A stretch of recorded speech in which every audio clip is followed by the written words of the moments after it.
ஒரு நிலம் வாங்கினேன். வாங்கினது வாங்கின மாதிரியே கிடக்குது. ஒன்று வீடு கட்டணும், அதுவும் கட்ட முடியல.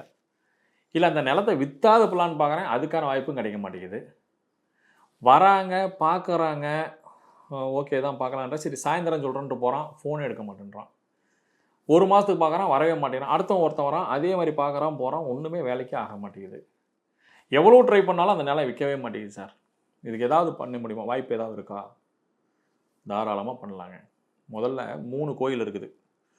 ஒன்று சிறுபாபரி முருகன் கோயில், இல்லைன்னா திருச்சியில் பூமிநாதேஸ்வரர் கோயில்னு இருக்குது. இன்னொன்று செவலூர்னு சொல்லக்கூடிய இடத்துல ஒரு பூமிநாதர் கோயில் இருக்குது. மொத்தம் 3 கோயில் இருக்குது. இந்த 3 கோயிலுக்கும் போயிட்டு அங்கே கூடிய விபூதியை வாங்கிட்டு வந்து அங்கே கிடைக்கிற தீர்த்தத்தை தெளித்து இந்த நிலத்தை தெளிச்சு விட்டிங்கன்னா வியாபாரம் ஆயிரும். அதையும் பண்ணி பார்த்தா வியாபாரம் ஆகலை அப்படின்னா நவதானியங்கள் வாங்கிடுங்க.